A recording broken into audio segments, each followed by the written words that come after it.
A remarkable individual who has not only defied odds but has achieved an extraordinary feat.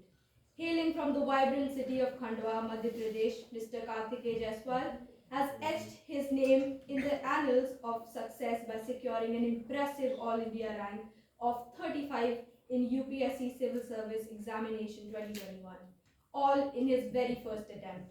Mr. Jaiswal's academic journey is as noteworthy as his achievement. He pursued his bachelor's degree in mathematics, graduating from the prestigious St. Stephen's College in 2020. He exhibited not only academic prowess, but a dedication that has clearly borne fruit. Today, we have the privilege of delving into the insight and experience of someone who has walked the challenging path of civil service examination with grit and determination. Please join me in extending a heartfelt welcome to the accomplished Mr. Karthikeya Jaiswal. Thank you, Natanya. Now I'd like to invite our staff advisor, Ms. Jaspreet Kaur, to kindly present a beautiful bouquet and welcome our guests.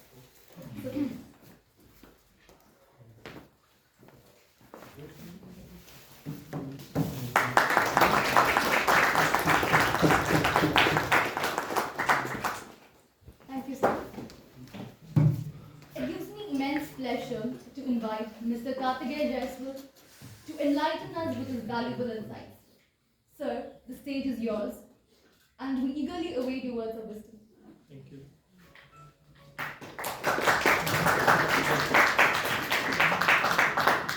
I think too much has been spoken about me, more than what I deserve. But anyway, I'll try to do justice to what has been said. So I'll first introduce myself. I'm Karthikeya Jaiswal. I've done my graduation in Mathematics Honours BSc from this college, and I graduated in 2020. These very professors who are sitting here have all taught me, and I was just a guy like you sitting right there listening to other people coming and telling us their stories. And now I'm honored to be here on this side of the dais. So it's a great honor to come back to college and speak to all of you, speak to my professors again. And I'll try to keep my time is I think till 4 o'clock. So I'll try to keep it as short as possible from my side. And then we'll take question and answers from you so that your queries are also satisfied. I graduated in 2020 and then I started preparing. Earlier I was thinking of coming back to Delhi and preparing in old Rajendra Nagar. I had also seen some of the coaching institutes which were good and I had talked to the people who were studying there. But then what happened was when we went back for the mid-semester break in March, then the COVID lockdown happened and then we couldn't come back. So that was a thing which was bothering me a little because I was planning to come back here and prepare like other people used to do. But then when I was free and we did not have much to do because people didn't know how to handle COVID, people didn't know how to take classes when COVID was going on. So then we had a lot of free time. The professors were also taking classes online, Zoom meetings, and the assignments were given on Google Classroom. So we had a lot of time in our hands. So I started watching the videos of toppers who had cleared UPSC CSE in previous years. And what I noticed was a lot of people, especially people from our college, our own seniors, like a couple of batches senior from me, had cracked this examination without taking any coaching classes. So I also thought that if they can do it, they were also people like me who had studied from this college, who had engaged in activities which I engaged in while in this college. So I thought if they can do it without going to any coaching institute, why can't I do it? So I thought let's give it a try. And then I started reading up some things about what are the books that we have to study and what is the way to go about it. So that was the thing that prompted me to go about it on my own. So in about I think 2021 was my attempt. In 2020 August September I started. I think about September when we had finished our examinations, then I started full-fledged. Before that I was only reading up what books are to be studied, what are topper talks, how they give topper talks, what are the strategies different toppers follow. So that was the thing I did before that. But after September in 2020 I started preparing full-fledged. So today I'll focus more on mathematics as an optional, as the topic is, why or why not, and go more about mathematics in terms of UPSC CSE optional rather than anything else, or rather than giving a general preview of the examination. So I've been told to speak about how to decide an optional. That is the first point. So I would say there are two things which are most important in deciding an optional for civil services examination. Number one is your aptitude. Okay. Now aptitude, how will you decide if you are good at something or not? either you could have done your graduation or post graduation in that subject. For instance, I had done my graduation in mathematics, so mathematics was my preferred choice. Many people who are from mathematics or engineering background do not prefer to go to those fields and stay away from them and take something from humanities such as anthropology or sociology, because they have lesser syllabus and they are easier to cover and they are scoring as per some people, but that is again subjective. So one is aptitude, which can be decided by whether you have done something in that subject, or some people do not take it as a graduation or post graduation subject, but they know that I'm good at it. For instance, some people may have interest in mathematics, but they decide to take some humanities subject like history or geography in their graduation, or they may be good at history or geography or economy during their school days, but they decide to take engineering subject or take some pure science subject in their graduation. So it is totally up to you to decide whether you are good at a subject or not. But let me caution you here that your analysis of yourself being good at something or not can be very subjective. You may not be able to assess yourself very keenly in terms of whether you're good at it or not. So I would suggest you to go through some of the question papers of previous years of that particular subject. For instance, if you are from humanities background from your school days, or even in your college you are from humanities background but you decide to take maths, or if you have been good at maths before and now you think that I can take maths as an optional, then you need to go through some of the previous year's question papers in terms of your assessment as to whether you can solve one question from that paper or not, because it requires a lot of practice, it consumes a lot of time, it takes a lot of efforts to be able to do even one question which has appeared in the civil services examination. So your first checkpoint would be to see whether you are able to do at least a couple of questions from the question paper which has actually come. Okay, that will show you whether you are good at it or not. Some people like me may have graduated from mathematics, but my professors are sitting here, they know I wasn't very good at it, and I had to put, although the studies which I had done in college helped me a lot, but I had to do a lot more in order to be able to write this examination with mathematics optional. So it is important that you not only gauge the situation where you are currently when you are starting preparation in terms of your aptitude, but also assess what more needs to be done. Because what happens is in pure mathematics, हमारे जो college का curriculum है वो ऐसा है कि pure mathematics में you will come across group theory, ring theory और मैट्रिक स्पेसेस, ये सारा जो प्योर वाला है, that is a lot of it, and some physics parts such as mechanics and statics and fluid dynamics, that is not covered in such detail as it is asked in the examination. So for me, that was the difficult part. For students who are from engineering background, that is the easier part, and group theory, ring theory, that is the difficult part for them. Real analysis, functional analysis, that is the difficult part for them. But the advantage for pure math students like us is this ring theory, group theory analysis.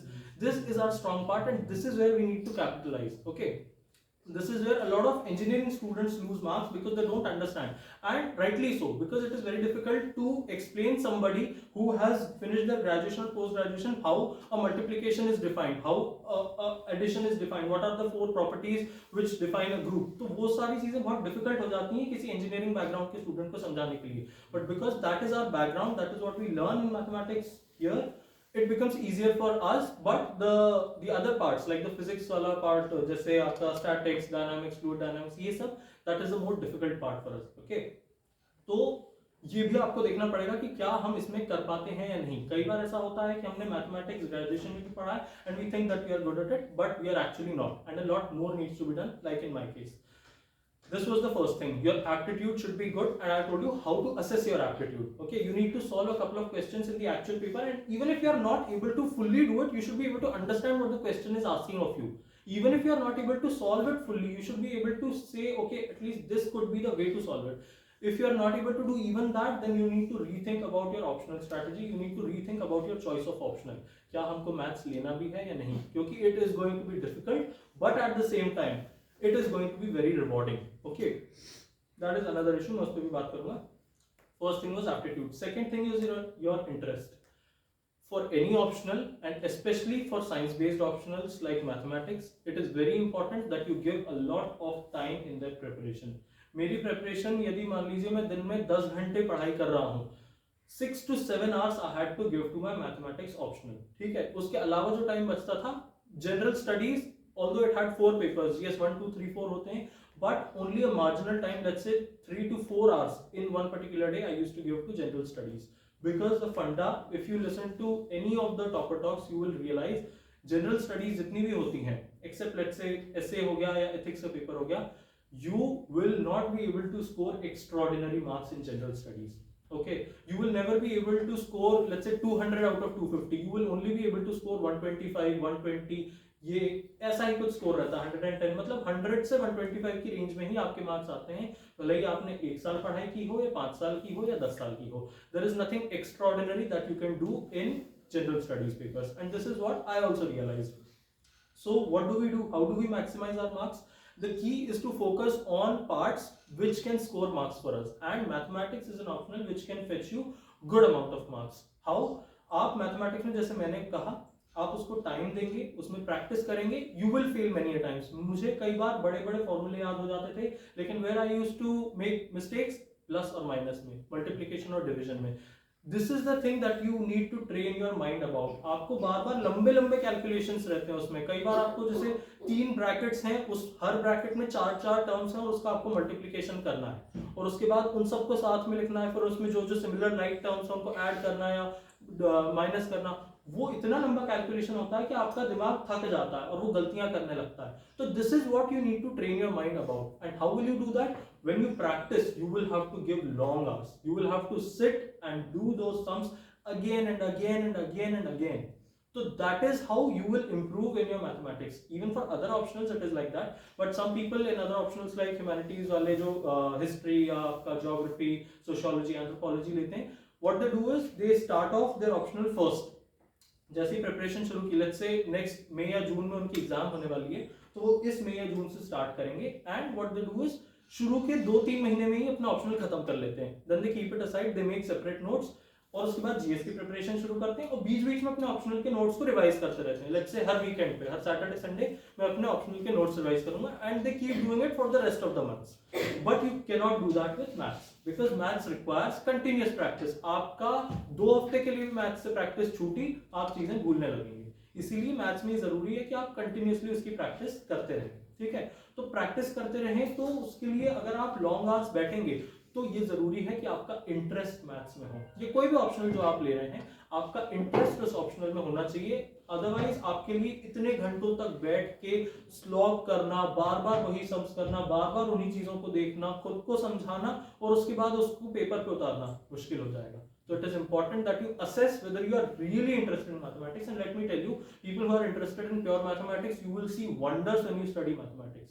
आपको कई सारी चीजें, जबकि यहाँ पे तो मैंने मतलब पर्सनली काफी डिटेल में जो प्योर मैथ्स वाला पार्ट था, ग्रुप थ्योरी हो गया, रिंग थ्योरी हो गया और आपका रियल एनालिसिस हो गया, ये मैंने डिसेंटली पढ़ाई की थी उसकी. मतलब जितना क्लास में पढ़ाया था वो मैंने अच्छे से पढ़ा था, और उसके बाद एग्जाम्स के टाइम भी मैंने ठीक ठाक पढ़ लिया था. उसके बावजूद कई सारी ऐसी चीजें रहती हैं ग्रुप थ्योरी में भी जो हमारी छूट जाती हैं, रिंग थ्योरी में छूट जाती हैं, रियल एनालिसिस में छूट जाती हैं. That you need to study, and what has formed your basis, the things you learned in college, that will form your basis. उसके आधार पे आप पढ़ पाएंगे आगे का. But I am just telling you that you will need to study even more than what you studied in college, even for subjects like group theory and real analysis, which is actually what you all do in college. तो उसके बाद भी आपको कई सारा पढ़ना पड़ेगा, and you will see many new things. पढ़ के बहुत मजा आएगा. कई बार आपको नहीं समझ में आता, जैसे मैंने चूंकि कोई कोचिंग नहीं ली थी, इसलिए there was nobody to teach me, but I had to go on Google on my own. There was this forum, I am forgetting its name, मैं आपको उसका नाम बता दूंगा. उस फोरम पे I think very many people know about it, stack exchange, math stack exchange. तो उसमें कोई भी आप क्वेरी डालेंगे, कई सारी चीजें ऐसी रहती हैं जो I still remember our professors used to give us questions, and we did not do those questions at that time in college. But again, when those questions came back during this preparation, I had no way to find out answers, क्योंकि मेरे दोस्तों को भी नहीं पता उनके answers, मेरे seniors को भी नहीं पता थे. अब मैं पूछूं तो किससे पूछूं? तो I had to go to the internet. मैं वो वैसा का वैसे ही पूरा सवाल गूगल पे लिख देता था.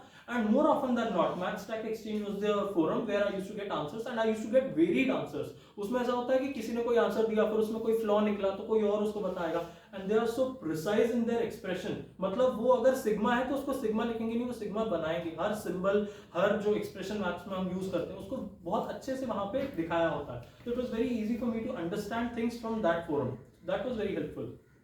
मैं ये बता रहा था कि कई सारी चीजें आपको नई सीखने को मिलेंगी थ्रू फोरम्स लाइक दीज, या विकिपीडिया के भी कई पेजेस पे आपको कई ऐसे जो मैथ्स में नहीं होता कि प्रूव या डिस्प्रूव, तो डिस्प्रूव करने के लिए 1 काउंटर एग्जांपल इज इनफ. तो कई बार ऐसा होता है कि काउंटर एग्जाम्पल आपको नहीं मिलेगा, कहीं किसी किताब में नहीं मिलेगा, वो बस क्वेश्चन पूछ के छोड़ देंगे, and then you have to find the counter example on your own.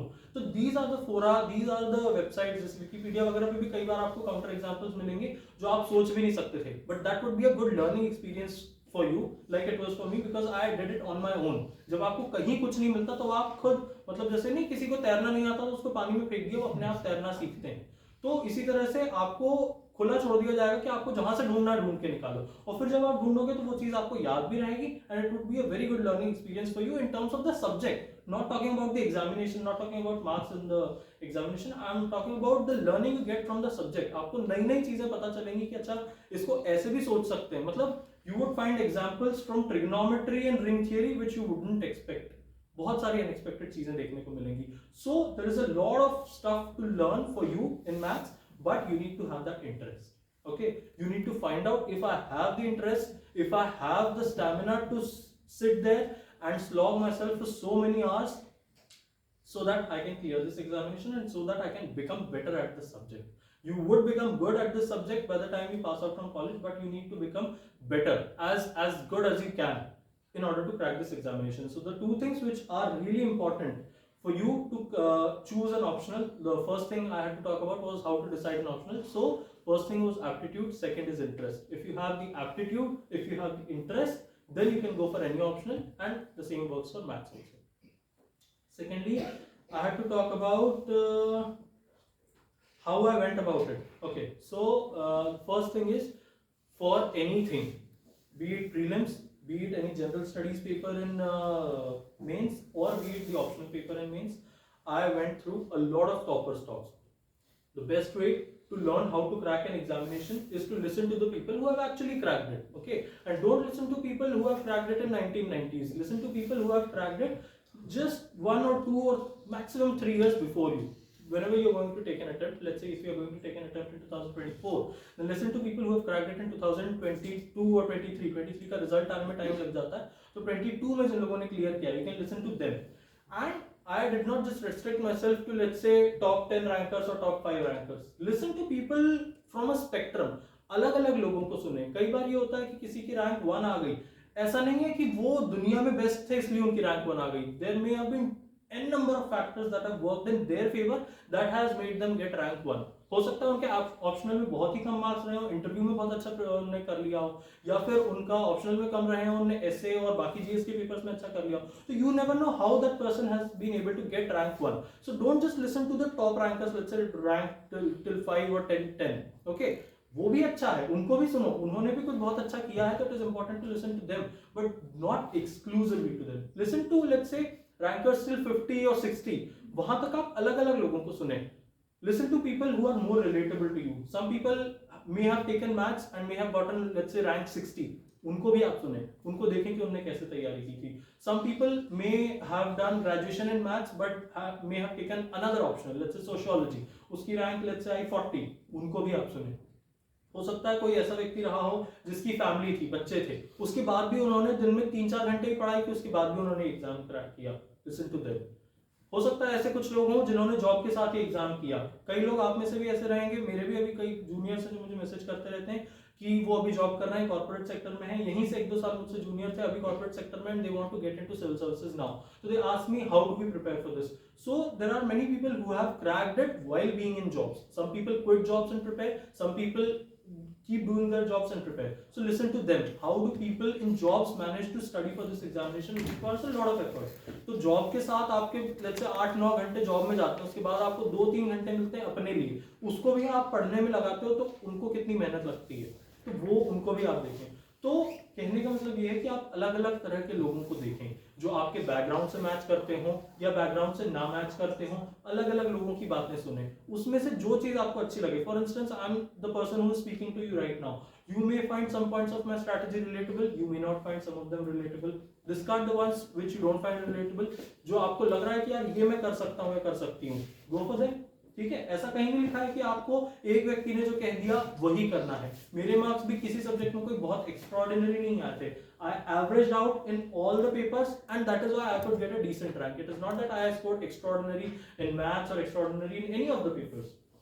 So the thing is, you need to be an all-round effort maker, you need to be an all-round scorer in order to get a decent rank in this examination. Okay, so listen to different people, you will find different strategies and borrow the points which you find relatable to yourself. ठीक है, वो आप कर सकते हो. तो मैंने भी ऐसे कई लोगों के वीडियोस देखे थे, but when I started preparing, some of them were more prominent. For instance, one was Mr. Kanishk Kataria.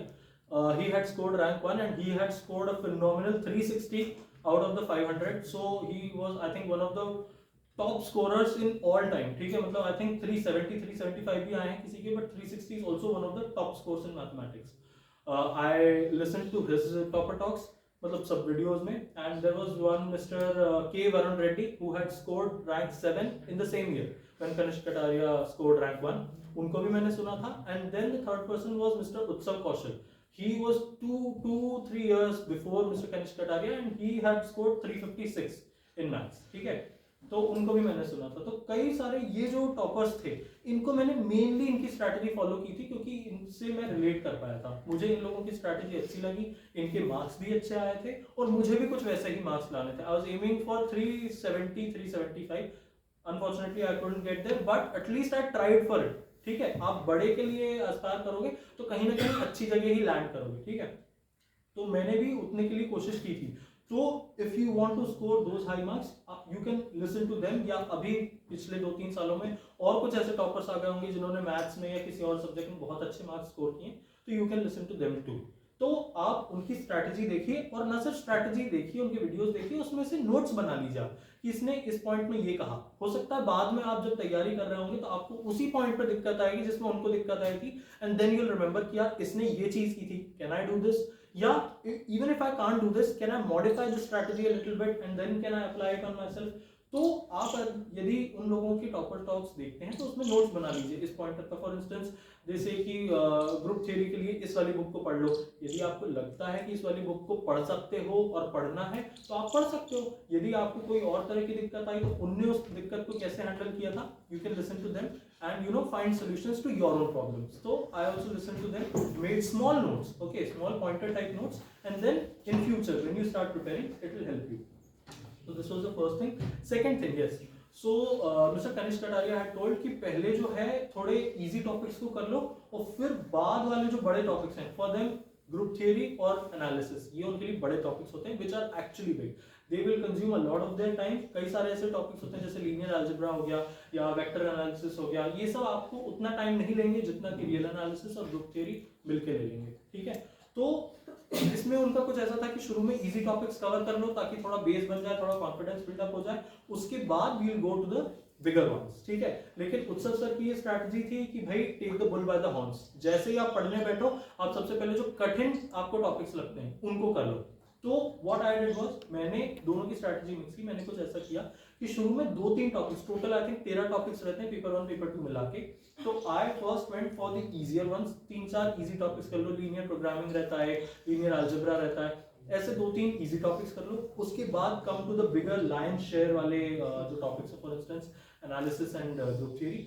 और उसके बाद जो है आप फिर से थोड़े बहुत छोटे टॉपिक्स कर लो. तो एक तरह की ये सैंडविच स्ट्रैटेजी हो जाएगी जिसमें किसी भी पॉइंट पे आपको ये नहीं लगेगा कि आई एम वेरी बर्डन. अगर आप शुरू से ही कठिन पे खेलना शुरू करोगे तो उसमें आपको ये लगेगा कि तो खत्म ही नहीं हो रहा है, खत्म ही नहीं हो रहा है. वो इतने लंबे चलते जाएंगे. आप टारगेट बनाओगे कि मुझे 15 दिन में रियल एनालिसिस करना है, वो खिंच जाएगा आपका 1.5 महीने.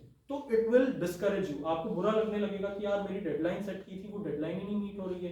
कितना ट्राई कर लिया, मतलब I have spent thrice the time which I had planned and still I am not able to complete it. That will discourage you. Don't do that. Build your confidence first. Finish some easy topics. ठीक है, play some easy balls. शुरू में जो 2-3 easy topics उनको कर लो, then come to the bigger ones and set a timeline which is reasonable. Don't try to finish real analysis या modern algebra in 1 week या 2 weeks. It is not that. वो बहुत बड़ा है और वो आपको बार बार बाद में भी पढ़ना पड़ेगा. Even if it takes let's say 1 month in the beginning or 1.5 months in the beginning, do it. ठीक है, बाद में आप आओगे तो रिवीजन में हो सकता है वो जैसे जैसे रिवीजन होता जाएगा तो उसका टाइम कम होता जाएगा जितना टाइम आप उसमें दे रहे हो. लेकिन शुरू में if it requires that much time, give it that much time. And then at the end again you can put some smaller topics क्योंकि उसमें फिर आपको जल्दी खत्म करने का इंसेंटिव मिलता है. आप जैसे अगर आपने रियल एनालिसिस के लिए मान लो 1 महीना दिया था और उसमें लग गया 1.5 महीना, तो you have exceeded your timelines by 15 days. So what you can do is later when you have the smaller topics, there you can finish them faster and ultimately आपकी जो final deadline होगी, let's say अगर आपने जून में preparation शुरू की है और December 31st तक आपको खत्म करना है, तो at the end when you play easier topics, it will be easier for you to finish it in the given timeline, because in real analysis you exceeded your timeline, so कायदे से यहाँ पे भी exceed होगी, but if you want to remain within your timeline, you can do some easier topics quickly at the end. तो ये मेरी strategy थी कि कैसे उसको किया जाए. फिर इसमें है role of BSc honours mathematics. तो जैसा कि मैंने आपको बताया कि अगर आपने कॉलेज में अच्छे से पढ़ा है, मैंने कुछ टॉपिक्स अच्छे से पढ़े थे, कुछ टॉपिक्स कॉलेज में अच्छे से नहीं पढ़े थे. फॉर इंस्टेंस वी हैड जो डबल इंटीग्रल और ट्रिपल इंटीग्रल ये सब भी होता है, सरफेस इंटीग्रल, पता नहीं अलग अलग तरह की चीजें होती हैं, वो सब मैंने बिल्कुल भी नहीं पढ़ा था. ठीक है. और कॉलेज में letter when I studied them in detail, मैंने पाया कि कॉलेज में उसका प्रिलिमिनरी स्टफ भी पढ़ाया जाता है, जो एग्जाम में पूछा जाता है सिविल सर्विसेज एग्जाम में, that is much deeper and you need to understand it actually, तभी आप उसको समझ के कर पाओगे. Green's theorem, Stokes theorem, Gauss's theorem, ये सारी थ्योरम्स का डायरेक्ट एप्लीकेशन आता है और लंबे सवाल रहते हैं. But if you have understood double integral, triple integral, वो सब अच्छे से अगर आपको आ गया है, it will be a cake walk for you if you do it in the question paper, final question paper. ठीक है. तो कुछ सब्जेक्ट्स मैंने नहीं पढ़े थे, उनमें मुझे बाद में मेहनत करनी पड़ी. अगर आप उनको पहले ही अच्छे से पढ़ लेंगे तो थोड़ा बहुत आपका बेस अच्छा बन जाएगा. Specially for group theory and analysis, वो तो आप अच्छे से पढ़ ही लेना if you are planning to take maths as an optional. ठीक है. उसका बहुत काम पड़ेगा. I think 80 to 90% of what you have studied in college will be replicated. Something more you will have to do, but at least you will have a good base ready for yourself in these two major topics. Otherwise also the other topics, vector वगैरह जो है, linear programming और linear algebra भी रहता है आपको, उसका भी यदि आप जितना कॉलेज में पढ़ाया है उतना पढ़ लोगे तो it will be good for you, but you will have to study more. ठीक है. इसके लिए मैं ये भी कहना चाहूंगा कि ये जो डबल इंटीग्रल, ट्रिपल इंटीग्रल है, इसके लिए देयर इज वन यूट्यूब पे भी वो है और इंस्टा पे भी वो उसके वीडियोस बनाता है, 3 ब्लू 1 ब्राउन करके है. ठीक है. उसके काफी इनोवेटिव तरीके से वो उसको पिक्टोरियली रिप्रेजेंट करता है और अच्छे से समझ में आता है. मतलब आपको कई चीजें वैसे समझ में नहीं आ पाएंगी क्योंकि यू कैन नॉट इमेजिन. ठीक है. तो आजकल एआई का यूज करके और अलग अलग चीजों का यूज करके ही has created tools which will be able to explain it to you very easily. ठीक है. तो उसको आप देख सकते हो. कुछ चीजें जो आई थिंक ग्रीन्स थ्योरम वगैरह का जो प्रूफ है वो मैंने उसी से देखा था, और एक बार आपको उसका प्रूफ समझ में आ गया, वो क्या कह रहा है वो समझ में आ गया, तो it will be very easy for you to understand. And then questions like these, Green's theorem, Stokes theorem, ये आपके लिए बहुत इजी हो जाएगा. एक बार में आप प्रूव कर पाओगे उसको. ठीक है. तो थोड़ा आपको पढ़ना पड़ेगा, लेकिन अगर आप कॉलेज में अच्छे से पढ़ लोगे, ये सारी चीजें जितनी कॉलेज में पढ़ाई जा रही है, मैं मानता हूँ कई बार ऐसा होता है कि हम लोग कॉलेज में ध्यान नहीं देते हैं, इधर उधर मस्ती करते रहते हैं, वो भी करना चाहिए, लेकिन ये भी जरूरी है कि आप पढ़ाई भी जितनी क्लास में पढ़ा रहे हैं ना उतना ही पढ़ लो. ऐसा नहीं कि घर जाके भी पढ़ रहे हैं, ये भी इतना जरूरी भी नहीं है और इतना कॉलेज में करना भी नहीं चाहिए. लेकिन जितना आपको पढ़ा रहे हैं क्लास में, उतना अगर आप पढ़ लोगे ना तो आपका अच्छा बेस बन जाएगा. ठीक है. थोड़ा बहुत ऐसे आपको मन से अगर इंटरेस्ट आएगा ना, आप वैसे ही पढ़ने लगोगे, फिर आपका इंटरेस्ट इतना बढ़ जाएगा कि आप अपने मन से आगे जाके लेट्स से विकिपीडिया पे या गूगल पे कहीं पे भी इधर उधर देखते रहोगे कि यार इसका मतलब क्या है, इसका मतलब क्या है, तो अपने आप आपको चीजें पता चलती जाएंगी. And the more curious you are, the better it will be for this examination. Let me make this extremely clear to all of you. Be it prelims, be it mains, be it interview, you have to be extremely curious. Even after you get into the services, you have to be extremely curious to know what is going around you in this country, in this world, in this universe. You need to be curious why things are happening the way they are happening, what things are happening around me. ये सब कुछ आपको जानने का प्रयास हमेशा करते रहना पड़ेगा. Then it will be very easy for you to crack this exam. ठीक है. आप जानने की उत्सुकता, जानने की जिज्ञासा हमेशा रखेंगे तो आपको चीजें समझ में आती जाएंगी. आप ऑलरेडी इतना पता कर लेंगे कि जितना आपको इस एग्जाम को क्लियर करने के लिए और आगे अपना एक अच्छी एज एन इन्फॉर्म्ड सिटीजन एक अच्छी लाइफ जीने के लिए इट विल हेल्प यू. तो have that curiosity and try to know as many things as you can, be it mathematics, be it non mathematics stuff. ठीक है. तो या that was the role of BSc mathematics in this. Coaching needed. Coaching यार देखो, it depends from person to person. I did not personally take any coaching class, but I took the test series from those coaching classes. मैंने इसमें जो GS के papers रहते हैं, इसमें visionaries नाम की कोचिंग इंस्टीट्यूट है, उनके टेस्ट पेपर्स लगाए थे. और मैथ्स के लिए मैंने आईएमएस नाम का एक इंस्टीट्यूट है, उसके पेपर्स लगाए थे. And both of them were good enough in the market at that time. There are many players in the market who will give you all sorts of coaching, all sorts of test materials and all sorts of reading materials, but these were some good players in the industry at that time, and this helped me see myself in the mirror. कई बार आपको पता ही नहीं होता कि हम कितने पानी में हैं और हम चलते जाते हैं, ठीक है। तो it is important to assess yourself, हम कहाँ पे खड़े हैं, बाकी लोग कहाँ पे खड़े हैं, उस हिसाब से हमको कितना इंप्रूवमेंट करना है, उस गैप एनालिसिस में, सेल्फ एनालिसिस में इट हेल्प्स। तो I took test series from these institutes, क्योंकि अपना असेसमेंट जरूरी है। इसके अलावा I don't think there is brutal need of coaching classes, उसके बिना भी a lot of people have been able to clear it. I am standing right in front of you. I was just a guy sitting there कुछ सालों पहले ही। तो if I can do it, any one of you can do it without coaching also। और अब internet पे इतना सारा material available है, वीडियोस, रीडिंग मटेरियल, पीडीएफ, ये वो सब कुछ अवेलेबल है। If you want, you can go to the internet and surf it and get whatever you want, then prepare accordingly। उसके अलावा यदि आपको कुछ पूछना है तो आपके प्रोफेसर्स हैं, आपके साथ ही जो कुछ अच्छा पढ़ने वाले होंगे, या आपके सीनियर्स जो तैयारी कर रहे होंगे। जैसे मैंने जब तैयारी शुरू की तो I got to know a lot of seniors from our college who were preparing and I didn't know कि ये लोग भी प्रिपेयर कर रहे हैं। But somehow you make connections और पता चलता है कि भाई अच्छा ये भी प्रिपेयर कर रहे हैं, वो भी प्रिपेयर कर रहे हैं, तो then you can ask your seniors also. ऐसा भी होता है कई बार। मुझे तो most of the time I don't even know the people who have helped me। मतलब जैसे मैथ स्टैक एक्सचेंज पे जाओगे तो the question I have put and the answers that have been given, they are random people sitting in some part of the globe I don't even know कि वो किस country से हैं, and they have posted an answer that is helping me। तो most of the time it happens that आपको answers ऐसी unexpected जगहों से मिलते हैं कि आप सोच नहीं सकते, but since you have that curiosity, since you have attempted to go out of your way and know the answer to a particular question, you will know कि यार इस तरीके से इसको हल किया जा सकता है, and you will find a lot of people who are there to help you। ठीक है, तो कोचिंग का ऐसा कोई बहुत बड़ा रोल नहीं है आज के ज़माने में। एक समय पर हुआ होता होगा, लेकिन अभी उतना नहीं है। आप इंटरनेट के थ्रू और अपने आसपास की जो कम्युनिटी है उसके थ्रू भी कर सकते हैं। You can even make an account on Math Stack Exchange and keep posting questions and answers. वो एक इंटरेस्टिंग एक्सरसाइज भी है। तो I don't think there is a lot of need for coaching classes right now. When to actually start preparation, तो preparation मेरे हिसाब से तो देखो एक साल में हो सकती है, ठीक है। If you are writing prelims in May या जून दिस ईयर, एक साल पहले वाला जो मई या जून है तब से आप प्रिपरेशन स्टार्ट कर सकते हैं, उतने में हो जाएगा। क्योंकि एग्जाम का जो ड्यूरेशन है वो खुद भी एक साल का है। प्रीलिम्स से लेके जब आप इंटरव्यू देते हो तब तक ऑलमोस्ट 10 महीने 11 महीने हो जाते हैं, कई बार एक साल भी हो जाता है, ठीक है। तो टोटल आपका तैयारी का ड्यूरेशन 2 साल हो जाएगा। प्रीलिम्स से एक साल पहले आपने तैयारी शुरू की और टोटल एग्जाम का ड्यूरेशन भी एक साल है, उतना काफी होता है। But some people sometimes don't know what is the right way to go, sometimes don't know what is the right direction to prepare in, and that is why they need more attempts। It is not that some people are more intelligent and some others are not, some people are smarter and some others are not, it is not that, ठीक है। कुछ लोग गलत direction में prepare करने चले जाते हैं, इस वजह से they lose time and they don't score that well।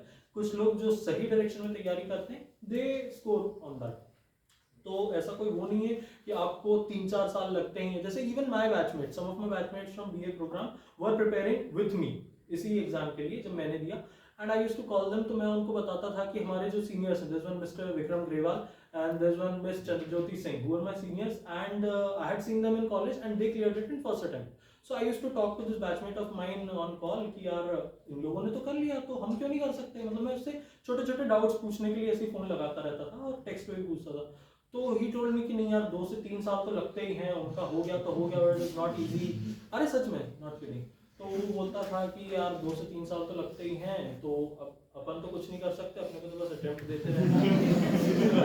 तो मैंने आई did not like this attitude. मतलब मेरा तो ये था कि अगर कोई और कर सकता है बिना कोचिंग के, उसी कॉलेज से पढ़ के जहाँ मैंने पढ़ा, वही सारी एक्टिविटीज करके जो मैंने की, if they can clear it, they can sit at home for 1 year। I understand that you have to sit at home for 1 year, you know, sacrifice all those family functions and friends की weddings जो आपकी हो रही हैं, you will have to sacrifice going out with your friends, वो सब sacrifice करना पड़ेगा, I understand। But what are you going for? You are going for a higher cause, ठीक है।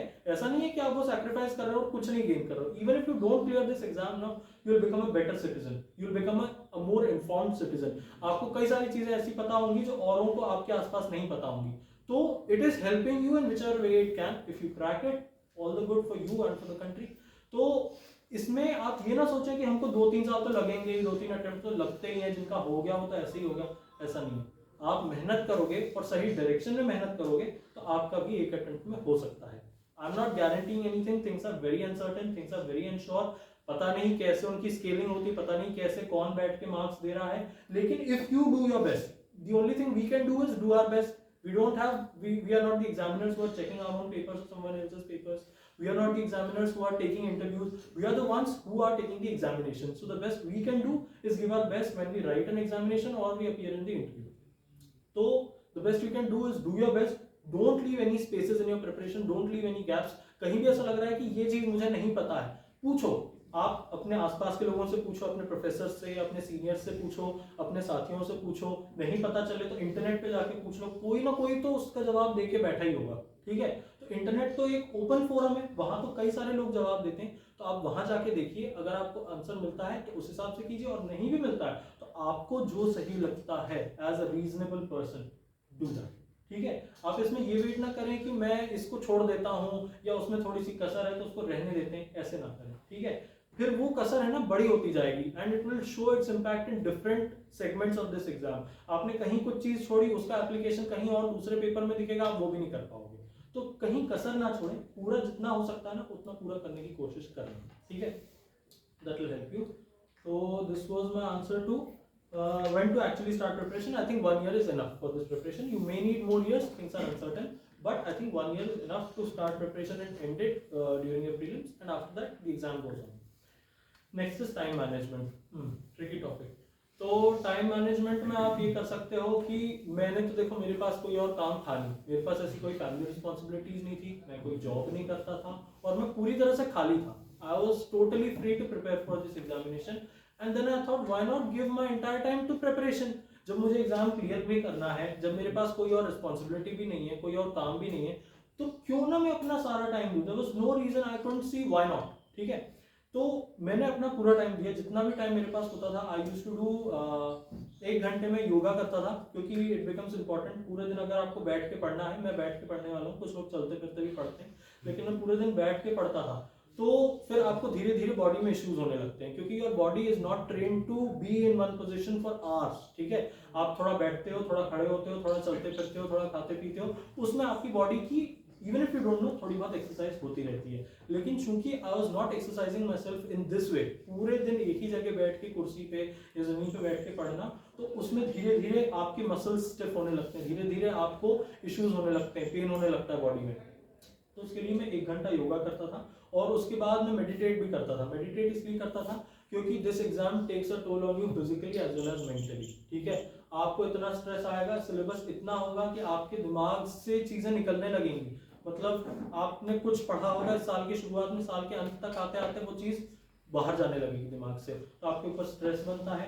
There are strict timelines which are to be followed, क्योंकि exam की तारीख तय हो चुकी है, आपने तैयारी शुरू की, उससे लेट्स से 1-1.25 साल बाद की तारीख होगी, तो आपके पास टाइमलाइन सेट है, एग्जाम की तारीख आ चुकी है, और आपके पास पर्टिकुलर टॉपिक्स को फिनिश करने के लिए भी आपकी खुद की टाइमलाइंस होंगी. जैसे आपने सोचा कि इस टॉपिक को मुझे 15 दिन में करना है, 20 दिन में करना है, अगर आपसे नहीं हुआ तो that will start building up stress. क्यों? क्योंकि बाद वाले टॉपिक्स और डिले होते जा रहे हैं, तो हम एग्जाम के बाद तक थोड़ी प्रिपेयर करते रहेंगे, एग्जाम तक ही करना है, वो तारीख तो तय है. यहाँ एक्सीड किया तो धीरे धीरे स्ट्रेस बिल्डअप होने लगता है. मेरे केस में तो नहीं, लेकिन कई और केसेस में ये होता है कि सोशली प्रेशर बिल्डअप होने लगता है, रिलेटिव्स और फ्रेंड्स उनको बोलने लगते हैं, specially in cases where people have taken multiple attempts. 3-4 attempts हो गए तो लोग बोलने लगते हैं क्या टाइम वेस्ट कर रहे हो.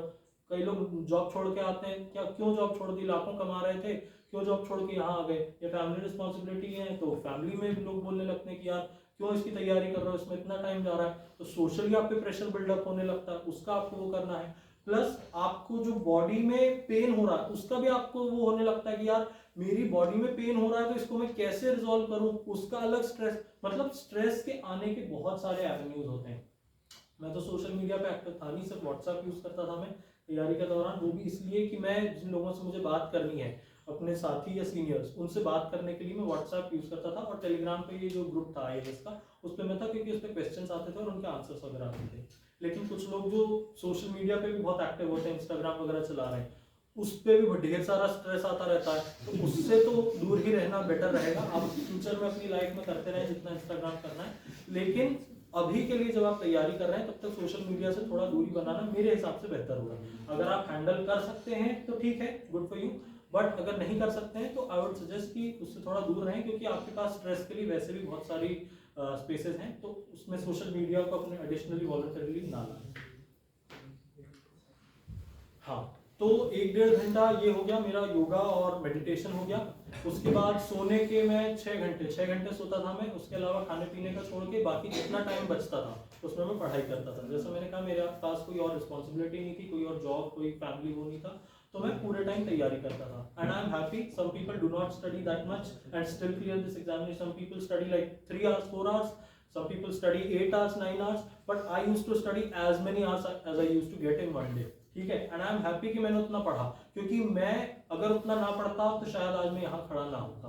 मुझे उतनी मेहनत करनी पड़ी। Some people need to put more efforts to get where other people can get with half the efforts. ठीक है, मुझे ज्यादा एफर्ट्स डालने की जरूरत पड़ती थी, मुझे बार बार पढ़ना पड़ता था, मुझे ज्यादा रिवीजन करना पड़ता था, मुझे ज्यादा टेस्ट देने पड़ते थे, इसलिए मुझे ज्यादा टाइम भी देना पड़ता था। ठीक है, दूसरे लोग ना दे के भी हो सकता है, they are more intelligent than me, they are more talented than me and good for them, but I need to put in more hours and therefore I put. ठीक है, तो टाइम मैनेजमेंट का तो ऐसा है, कुछ लोग होशियार होते हैं तो वो जल्दी भी कर लेते हैं, कुछ लोग मतलब ऐसा रहता है कि बढ़िया खेलने भी जा रहे हैं, दोस्तों के साथ भी मतलब गप्पे मार रहे हैं, उसके बाद भी देख लिया, तो it is there good talent. बट मेरे अंदर ऐसा नहीं था, मैं थोड़ा डाइवर्ट माइंड जल्दी होता था मेरा, इसलिए मुझे जरूरत थी कि मैं पूरा फोकस करूं, जितना टाइम मुझे मिले मैं उसको इधर उधर ना लगा के पढ़ाई में लगाऊं, तो मैं पढ़ाई नहीं लगाता था।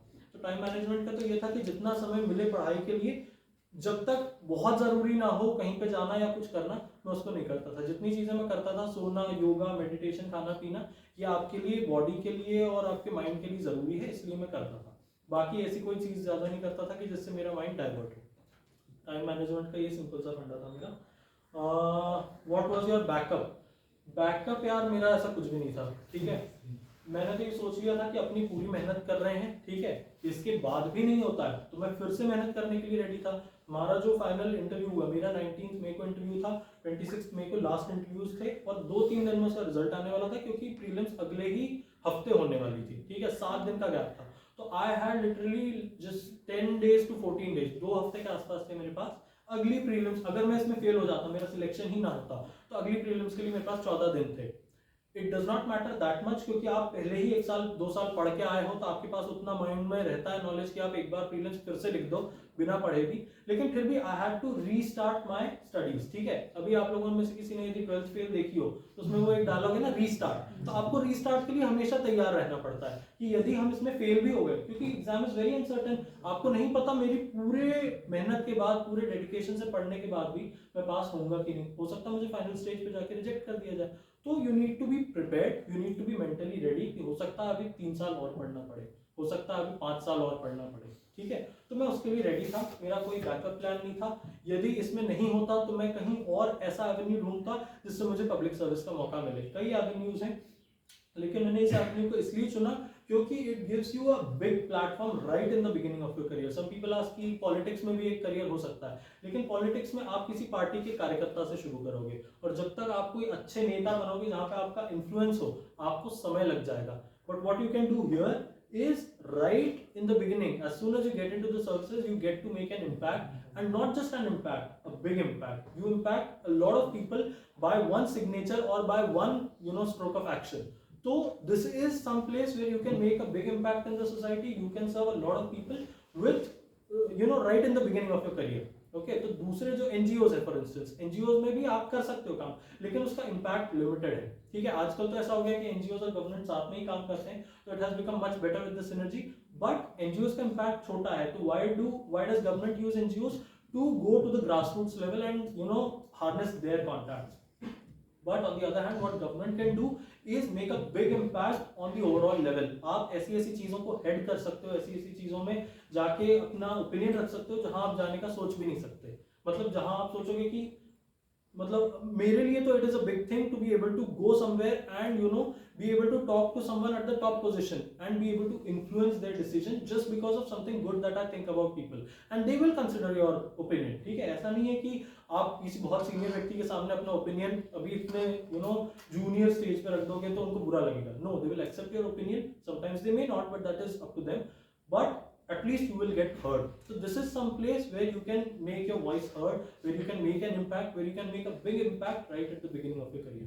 इसलिए मैंने ये चुना। ऐसा कोई मेरा बैकअप प्लान नहीं था, मेरा बस बैकअप प्लान इतना था कि मुझे ये सब चीजें करनी है, वो जहां से भी मिलती मैं करने की कोशिश करता हूँ। ठीक है, इसके अलावा और मेरे एक्सपीरियंसेस पूछे हैं इसमें।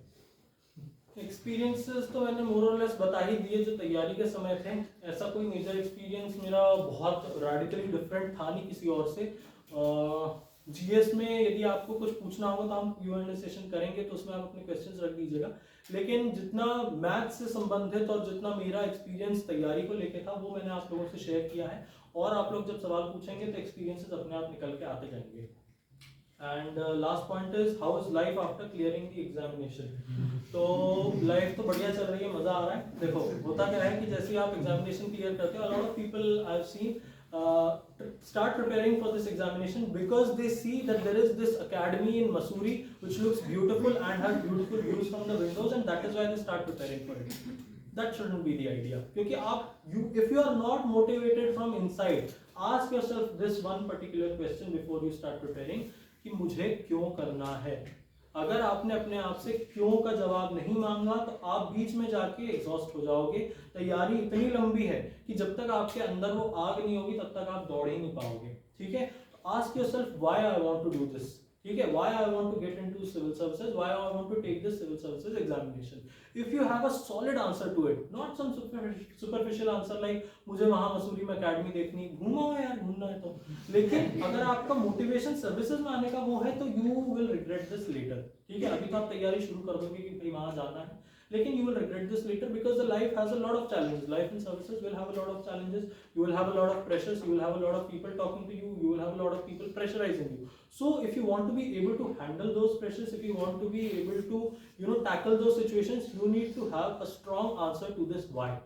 Why I need to take this examination? Why I want to clear this examination? Why I want to become a civil servant? If you have a solid reason for this why, you will get along with any challenge that confronts you, be it long hours of preparation, be it long years of preparation, 3 साल 5 साल 7 साल, or be it the pressures which you face later in life. ठीक है, तो जैसे हम अब आए तो हमारा पहले तो यहाँ मसूरी में ट्रेनिंग होती है। There is this 3-month foundation course in which all the services come and people from all the services who've been selected are trained together. That is called foundation course, where they build foundation for your later career in public services.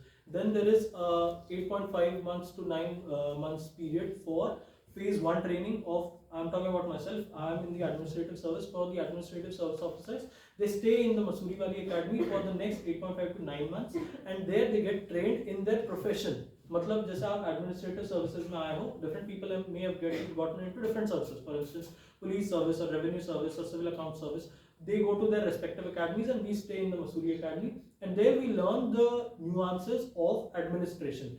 अलग अलग senior IAS officers को बुलाया जाता है, उनसे उनके experience, जैसे मैं यहाँ I do not have any experience right now, but people who have served let's say 38-40 years in administrative services, they have a lot of experiences and they will be called to talk to the IAS officer trainees to tell them how life is going to be in future.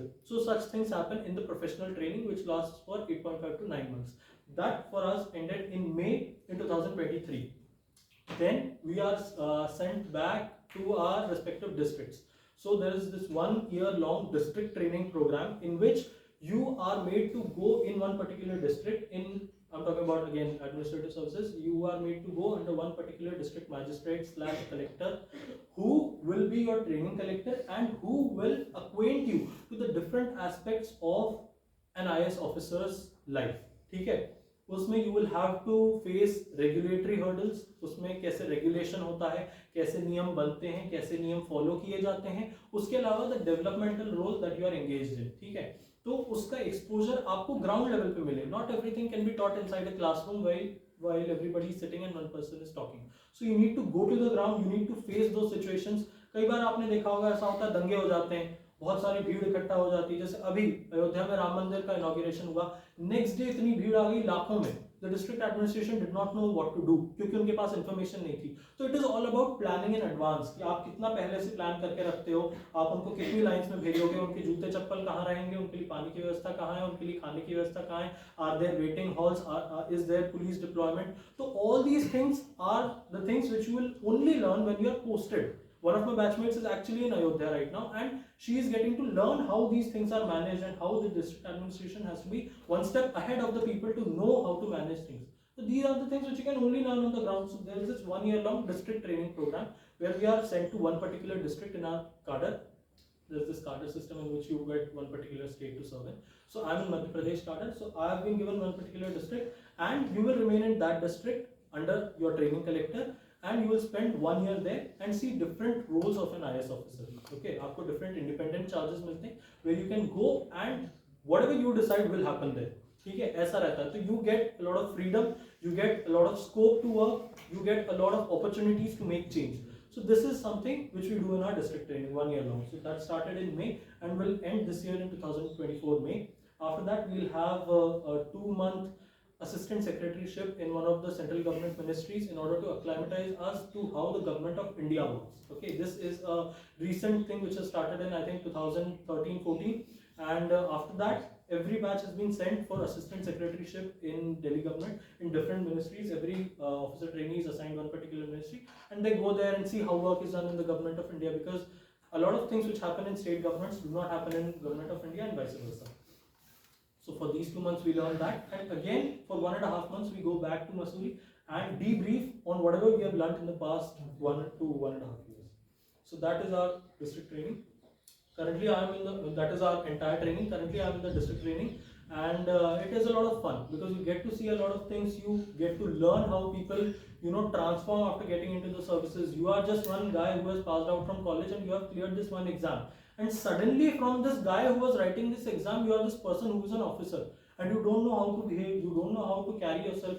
So when you see other people, when you see senior officers around you, you get to learn how to carry yourself, you get to know how to interact with people, you get to actually interact with people and see how things are solved. So all this can be done in this district training program. I am currently undergoing that, and this will continue till May this year. So this is my journey so far. Now the floor is open for questions and answers. Sure.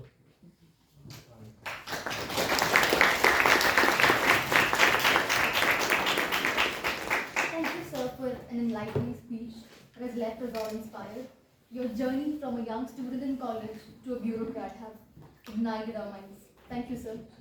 And now it's an opportunity, as he said, to engage directly with our esteemed speaker. The floor is open for interaction. So don't hesitate to raise your hands and you can share your thoughts, and let's make this interactive session as engaging as possible. So if you have any questions. I hope I have not bored you guys. Yes, sir. I've tried not to. So you have any questions? You questions? can raise your hand. Yes, please. So sir, did you use IMS mass optional notes or did you make from yourself only? No, I did use the notes and I studied from them, but I also made my own notes from those notes, because not everything is written there and I need to consolidate my notes in a form which I can study. ठीक है, वो किसी और ने general perspective से बनाया है. I need to make my own notes and crisp notes. So what I used to do, divide the page by a line. A4 sheet में बीच में line खींच दो, दोनों साइड लिखो, उससे पेज भी सेव होता है, साइकोलॉजिकली प्रेशर कम बनता है. अगर आपको 50 की जगह 25 पेज पढ़ने पड़ेंगे तो आपका माइंड कूल रहेगा कि चलो 25 पेज ही पढ़ लेंगे. ठीक है, तो it helps you make crisper notes, it helps you revise them quickly, and it's better for you to study them from your own notes. अपनी handwriting is the best. Any more questions? Yes. I have a sequence of questions. I'm just going to start with like most of them. First thing is, I really wanted to know what your sequence of preference of services was. So if you could just elaborate on that and why you specifically chose IAS as your first preference. I'm assuming that was it. Also, you talked about having a strong why. So, I mean, obviously everyone who starts preparing, it's very easy for everyone to say you have to have a strong why. While you said that it has to come from the inside and everything like that, are there any tangible examples of like what actually happens during your service and like what are your experiences which can help us shape our whys also? If you could share some examples like that, it would be great. So first thing you asked about my service preferences. Yeah. There are a lot of services which are lined up. When you fill, there is one detailed application form called DAF. First part of it is filled before you take the mains examination. उसमें आप अपना optional वगैरह ये सब भरवाते हैं, general details. And the second part DAF 2 is filled after the mains result and before the interview. If you clear mains examination then you are required to fill DAF 2. ठीक है, DAF 2 में you are required to fill your service preferences and your cadre preferences if you get selected to a service which has cadre. तो cadre system applies only to all India services. which are IAS, IPS and IFOS, which is Indian Forest Service. ठीक है, इन तीनों services में quarter system लागू होता है. तो इन ये सारी चीजें जो है DAF 2 में भरी जाती हैं. Now my service preferences was first was IAS, second was IPS, third was Indian Foreign Service, and fourth onwards it is not much of a deal कि आप किस में जाते हो. Mainly people, I would tell you, mainly people prefer to go to these services or at max Indian Revenue Service IRS. ठीक है, उसके बाद people fill general preferences some here and there, 8 से 9, 9 से 10 हो जाएगा, उससे कोई फर्क नहीं पड़ता. But let's say Indian Defence Account Service, Railway Traffic Management Service या Civil Account Service, all these services are kept at par, but below some of the premier services like IAS, IPS, IFS and IRS. So my first preference was IAS and second was IPS. The reason for them being, IAS is an open platform for you. आपका जो domain है, it is not restricted. You can go anywhere and get engaged in that job on your own. आपके पास regulatory work भी रहता है, law and order situations भी रहती हैं. मतलब for instance, now that we have come into the services, we learn the role of executive magistrates. There's something called an executive magistrate which has been defined in CRPC. So they are empowered to go in law and order situations and they order the police to, let's say, open fire. मतलब आपके orders से police काम करती है. And this civil executive magistracy system has been put in place to avoid ज्यादती by police. ऐसा ना हो कि अगर पुलिस वालों को कोई पुलिस वाला ही ऑर्डर देगा कि आप गोली मारो, तो they will go out of control. So like everything else in India, there is a system of check and balances. ठीक है, तो एक सिविल साइड से एग्जीक्यूटिव मैजिस्ट्रेट भेजा जाता है जो लॉ एंड ऑर्डर सिचुएशंस में पुलिस को कमांड करता है. ठीक है, that is your law and order role. Regulatory role में जब आप नियम वगैरह बनाते हो, when we go to senior positions in the government of India, let's say if you are posted in the Ministry of Law and Justice, तो वहाँ पे you will be able to frame the laws which the entire country is going to follow. वो आपका regulatory role. या for instance if you are made to enforce laws which have been already made. For instance अभी एक recently instance हुआ था कि कुछ वो निकला था कि जो ड्राइवर्स हैं उन पे बड़ी पेनल्टीज उनने लगा दी थी कि अगर आप किसी का एक्सीडेंट होता है तो ड्राइवर पे पेनल्टी लगेगी. तो ये अगर वहाँ पे उन ट्रक ड्राइवर्स का, बस ड्राइवर्स का इतना प्रोटेस्ट ना होता और ये रूल अप्लाई हो जाता, तो इसको एनफोर्स कराने का काम किसका रहता? ऑन ग्राउंड ऑफिसर्स का. तीसरा जो रहता है आपका डेवलपमेंटल रोल रहता है, जिसमें for instance currently I am holding the charge of CEO janpad panchayat. There is a 3-tier panchayat system in India. One is gram panchayat, one is block panchayat and the third is zila panchayat. तो ब्लॉक पंचायत में आपके अंडर में जितने भी गांव आ रहे हैं, वहां पे जो गवर्नमेंट ऑफ इंडिया की या स्टेट गवर्नमेंट की स्कीम्स हैं उनको लागू कराना, to spread the message of those schemes and to get the beneficiaries on board. That is your developmental role. अगर आपको लगता है कि let's say यहाँ पे स्कूल में टीचर्स अनट्रेन्ड हैं या स्कूल की बिल्डिंग गिर रही है या कोई भी दिक्कत है, वहाँ पे टॉयलेट्स नहीं है या टॉयलेट्स फंक्शनल नहीं है, उसको you can get it repaired on your own. This is some small change, some bit that you can contribute from your side in the development, and that gives you satisfaction. So on the whole, being a multitasked approach in this service, this was a wholesome and fulfilling service for me. That is why number 1. Number 2, police service इसलिए क्योंकि police service has as much interaction with the people, more towards the side of criminals, but as much interaction with the people as the Indian administrative service, and you get to be right in the middle of people. जैसे administrative service में होता है वैसे police service में भी होता है कि you get to be right amidst people and you get to make an impact in some other way. जैसे आप लॉ एंड ऑर्डर कंट्रोल करने का और prevention of crime is the major role of police, लेकिन उसमें भी आपका public interaction उतना ही रहता है जितना कि एडमिनिस्ट्रेटिव सर्विसेज में. इसलिए these services are considered at par. Some people also have the spirit of wearing a uniform, तो वो भी एक जलवा रहता है कुछ लोगों का, तो उसके लिए भी जाते हैं, but that was not my choice. तो इसलिए ये 2 सर्विसेज टॉप पे. उसके बाद फॉरेन सर्विस इसलिए क्योंकि फॉरेन सर्विस में मुझे पब्लिक इंटरेक्शन उतना नहीं मिला. The scope of development with in अभी मुझे लगा कि इंडिया में ही इतना स्कोप है डेवलपमेंट का, तो बाहर जाने की मुझे अभी उतनी जरूरत महसूस नहीं हुई. But some people take offense, especially in the interviews. They may take offense if you put IFS very down below in your list. Let's say आपने 9th या 10th नंबर पे डाल दिया, तो वहाँ यदि कोई senior IFS officer बैठा होगा तो they will take offense that why do you not want to go outside India and serve your country. That is also a way to serve your country, but that may not be a preferred choice for some people like me, and that may be a preferred choice for some people like my fellow officers. So it depends on you whether you want to go out of India and serve the country in that manner, or whether you want to stay within India and serve the country in that manner. So this was first thing. Second thing you asked was what was my why. I'll give you a recent example. There is the district magistrate of Mirzapur in Uttar Pradesh. A lot of people us know about Mirzapur due to that series, but the district magistrate of Mirzapur, you know, she had the opportunity to take tap water to a very distant remote village in that district, and a lot of people are so happy about it क्योंकि जब से देश आज़ाद हुआ है तब से वहाँ पर पानी ही नहीं आया है.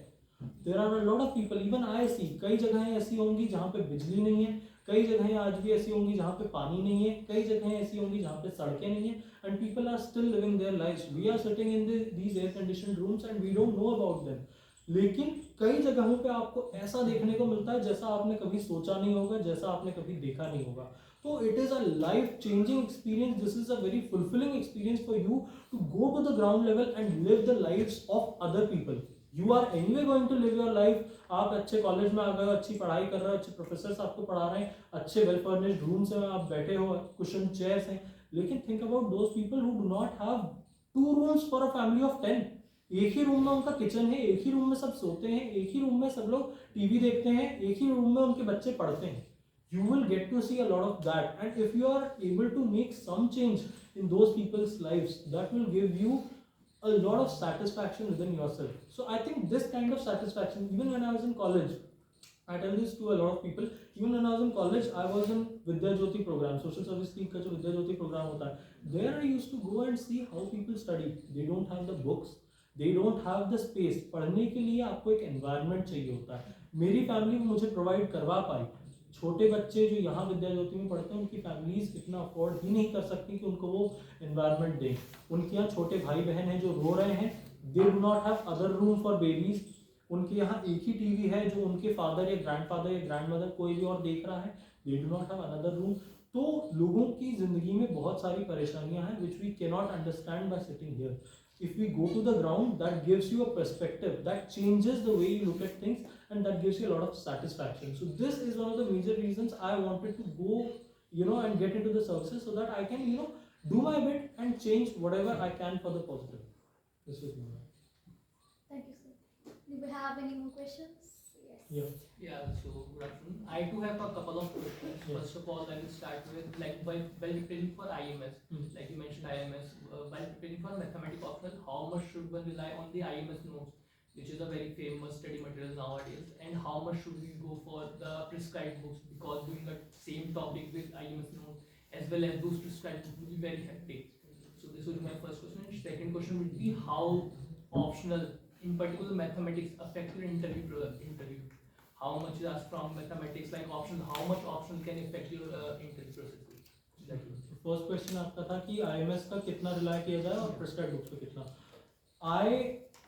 I think 85 to 90% relied on IMS notes. I only studied books. That was also Krishna series की एक बुक्स आती है, उत्सव कौशल सर ने बताया था. कृष्णा सीरीज की books are good for mechanics, fluid dynamics. जितना भी ये फिजिक्स वाला पार्ट रहता है ना, ये IMS के नोट्स में भी अच्छे से नहीं दिया था. ठीक है, समझाया कुछ भी नहीं था, एग्जाम्पल्स बस सॉल्व करके दे दिए थे जैसे कहीं से कॉपी किए हों. I was not able to understand them.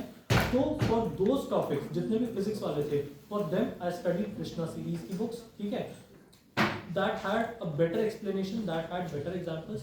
I studied from that, and otherwise I relied completely on IMS notes.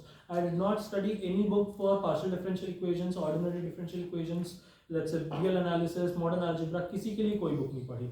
IMS notes were enough. My college notes I used to refer again and again. कई सारी चीज़ें ऐसी होती हैं जो college notes से ही मुझे पता चली. कई चीज़ों का proof ऐसा होता है जो college notes में आपने बहुत अच्छे ढंग से किया है step by step, और वो वहाँ अच्छे से नहीं है. तो college notes was something which added as a supplement to my preparation, but mostly I relied on IMS notes except for the physics parts where I relied on Krishna series. ठीक है. The second question was how much of our optional is affecting our interview. So see, when you take mathematics as an optional, mathematics is a tough optional. It is time consuming, it takes a lot of efforts. ठीक है. पहली बात तो interviewers Impress हो जाएंगे कि आपने maths लिया ऑप्शनल में. ठीक है. Even now when I tell my seniors कि मैंने मैथ्स लिया, not very many people take maths in clear this examination with flying colours. तो if you take mathematics, the interviewers are already impressed that this person has done a lot of hard work. ठीक है. And why are they impressed? Because you are going to do a lot of hard work later also. So if you can do that much hard work right now, you will be able to handle those pressures and handle that hard work later on also. So they are impressed. So they can ask you a lot of questions. For instance, when I went to the interview room, they asked me कि वैदिक maths के बारे में बताओ. उस समय जो हमारे ऑनरेबल पीएम है वो काफ़ी वैदिक मैथ्स पे जोर दे रहे थे. तो उन्होंने वैदिक मैथ्स पे मुझसे सवाल पूछा कि इसको पढ़ाया जाना चाहिए कि नहीं पढ़ाया जाना चाहिए. उन्होंने पूछा कि आपका फेवरेट टॉपिक कौन सा है मैथ्स में. तो मैंने बोला मॉडर्न अलजेब्रा. तो उन्होंने बोला एक थियरम बोल के बताओ. फिर थियरम का एक ब्रीफ 2-3 लाइन में मुझे प्रूफ बताओ कि आप कैसे प्रूफ करोगे.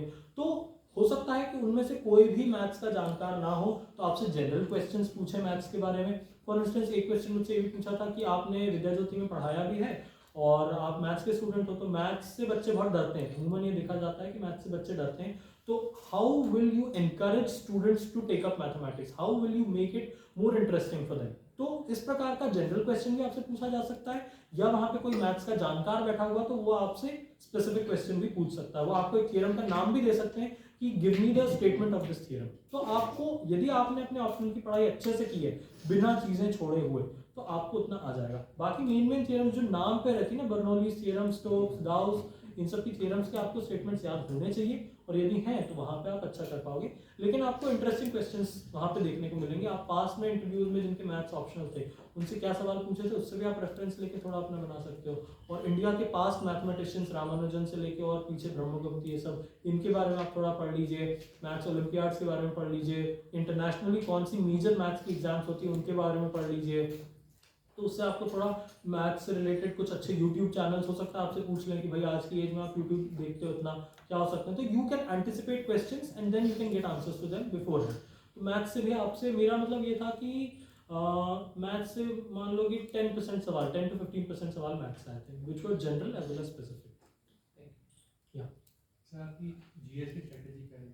जीएस की स्ट्रेटजी यार मेरी काफी स्पेसिफिकली GS3 GS4 ठीक है. GS4 is scoring subject. ठीक है. GS4 में आप पहले तो अपनी स्पीड बढ़ा लेना क्योंकि पेपर बहुत लंबे आते हैं और खत्म करना मुश्किल हो जाता है. तो you will lose out on a lot of your score because you are not able to finish GS4 का पेपर. ठीक है. तो पहले तो अपनी स्पीड बढ़ा लेना लिखने की. केस स्टडीज पे फोकस करना. Case studies fetch you a lot of marks and you have a lot of scope for experimentation, for innovation in the way you suggest them solutions. ठीक है. तो उसमें अच्छे से मेहनत कर लेना. केस स्टडी को कैसे सॉल्व किया जाता है, कैसे स्टेक होल्डर्स बताए जाते हैं, कैसे प्रॉब्लम को स्टेप बाय स्टेप तोड़ा जाता है, क्या मेरिट्स डीमेरिट्स होती हैं. हर स्टेप जो आप लोगे उसके लिए कुछ प्रोपोनेंट्स होंगे, कुछ अपोनेंट्स होंगे, कुछ मेरिट्स होंगी, कुछ डीमेरिट्स होंगी. हर चीज़ को एनालाइज करके आपको केस स्टडी सॉल्व करनी है. और जो आपका थियोरेटिकल पार्ट है उस पर मैंने ये किया था कि जितने भी सिलेबस में कीवर्ड्स दिए हैं, फॉर इंस्टेंस कंपैशन और इंटेग्रिटी, इन सबको मैंने इंटरनेट पे जाके इस कीवर्ड को डाला. इंटेग्रिटी की डेफिनेशन क्या है, आपको एक जनरल आइडिया हो सकता है कि इंटेग्रिटी क्या है, लेकिन it is important to know the exact definition of those keywords which have been mentioned in the syllabus. I did that while preparing for GS4 and it helped me a lot. तो theoretical part आप internet से definitions और examples या अपनी personal life से examples से, किसी महान लीडर से एग्जांपल्स लेके डाल सकते हैं. और केस स्टडीज में आप प्रैक्टिस कर करके कि क्या इनोवेटिव सॉल्यूशंस हो सकते हैं, या पास्ट ईयर्स के आप टॉपर्स के पेपर्स आजकल तो अपलोड होते हैं जो उन्होंने टेस्ट सीरीज में लिखे होते हैं, उससे आप थोड़ा हिंट ले सकते हैं कि कैसे केस स्टडी सॉल्व करना है. तो this is the approach about GS4. GS3 में यार वो तो पूरा मोस्टली करंट अफेयर्स बेस्ड रहता है. ठीक है. उसमें आपको यदि स्कीम्स के बारे में पता है, क्या क्या प्रोज एंड कॉन्स रहते हैं किसी भी आपके स्टेप के, या कोई भी जो नया आपकी स्कीम आ रही है उसके क्या प्रोज एंड कॉन्स हो सकते हैं. फॉर इंस्टेंस अग्निवीर स्कीम आई तो उसके कुछ प्रोज भी थे, उसके कुछ कॉन्स भी थे. उसके बारे में अगर आपका थोड़ा एनालिसिस अच्छा है तो इट हेल्प्स यू. सर मतलब जैसे इकोनॉमिक्स वगैरह वाला पार्ट है और जो आंसर राइटिंग वाला पार्ट था उसमें मतलब हम कैसे अपनी एफिशिएंसी ले सकते हैं? इकोनॉमिक्स या जनरल आंसर राइटिंग, GS3 की बात चल रही है ना. तो GS3 में स्पेसिफिकली इकोनॉमिक्स से रिलेटेड क्वेश्चंस या जनरल आंसर राइटिंग? दोनों बता दीजिए. दोनों. ठीक है. इकोनॉमिक्स में यार इतना कुछ वो बड़ी चीज़ नहीं आती है. यदि आप न्यूज़पेपर में इकोनॉमिक्स वाला जो सेक्शन आता है वो पढ़ते हो, यदि आपको repo rate, reverse repo rate, interest rate, ये रेट वो रेट के बारे में थोड़ा पता है, और यदि आपको एक जनरल अंडरस्टैंडिंग है how this economy works, banking system, financial system, आजकल तो और नए नए तरीके के बिटकॉइन, दिस एंड दैट, उसको रेगुलेट भी कर रही है गवर्नमेंट, उसके बारे में अगर आपको जनरल नॉलेज है how this economy is functioning, how it is going to function in the next 5 to 10 years, because people want you to be foresighted. तो तो अगर आपको उतना थोड़ा नॉलेज है तो आप इकोनॉमिक्स के बेसिक आंसर्स कर लोगे, ठीक है। आप प्रीलिम्स में भी अच्छा खासा इकोनॉमिक्स प्रिपेयर करते हो और मेंस तक भी आप कर लोगे, तो उसमें इतनी कोई बड़ी बात नहीं है कि ऐसा कुछ रॉकेट साइंस पूछ लिया जाएगा जो आपसे ना बने। अगर पूछ लिया तो बाकियों से भी नहीं बनेगा, तो उसमें फिर जनरली लिखना, ठीक है। लेकिन जनरल आंसर राइटिंग की जहां तक बात है तो मेरा तो ये होता था कि मैं फ्लो चार्ट बना के करता था हर आंसर को। उससे एक तो ये फायदा था कि मेरी राइटिंग स्पीड कम थी, तो टाइम बचता था और मैं लिख पाता था और पूरा पेपर भरा जाता था। Main point is to colour the entire answer sheet blue, ठीक है। पूरे आपने भर दिए तो there is a lot of probability that you will get through the mains examination, but you don't have to just write crap, you have to write reasonable points, you have to write good points that will impress the examiner. तो आप सोचें, आपके पास इतना पढ़ चुके होंगे ना अब तब तक कि आपके पास 5 की जगह 10 पॉइंट्स आएंगे। आपको असेस करना है कि उसमें से कौन से 5 पॉइंट सबसे अच्छे हैं, वो वहां पे लिखना है। तो मैं फ्लो चार्ट में जैसे एक बॉक्स बनाया, उसके ऊपर एरो एरो एरो करके 5 पॉइंट्स लिख दिए ऐसे करके। और जनरली 2 या 3 सब पार्ट्स में पूछते हैं question.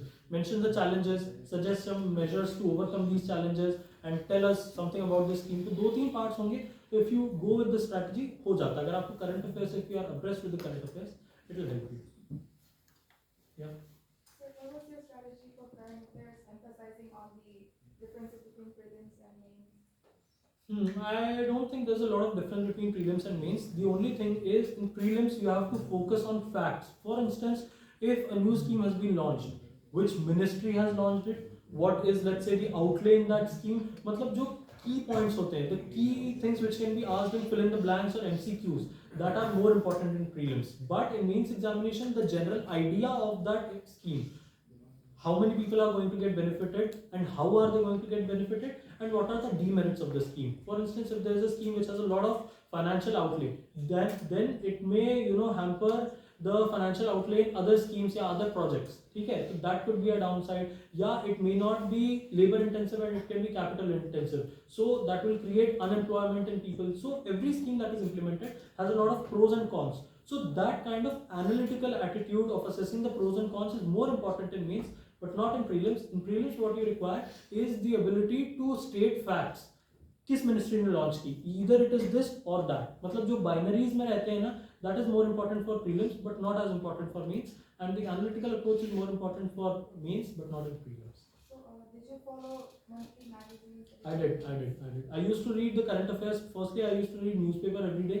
I used to minimize the time of reading newspaper as much as I could, because since you are reading newspaper every day, you do not need to give so much time, let's say 1.5 hours to 2 hours for newspaper reading. Earlier I used to give 1 hour, but I always try to minimize it and keep it to 45 minutes.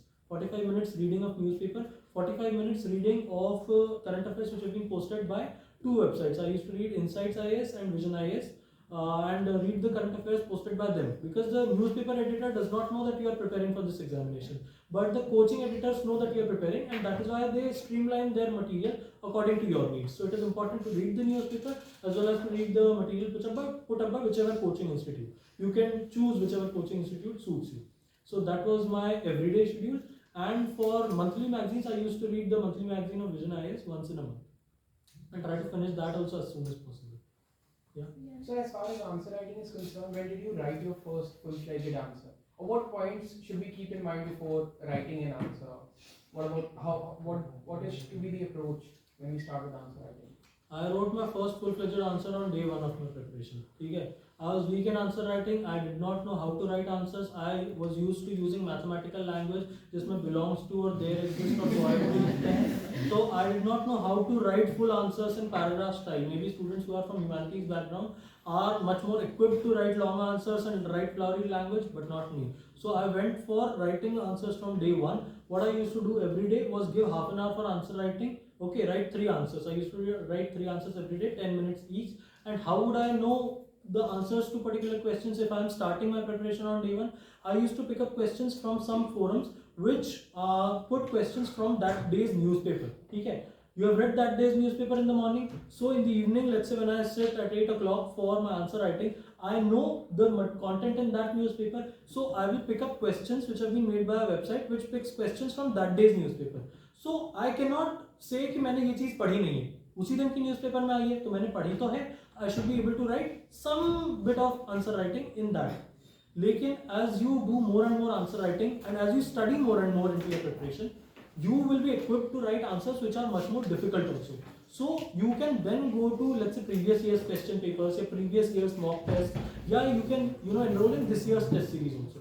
So you will be much more equipped to write answers in test series once you have had this practice of answer writing from daily newspaper.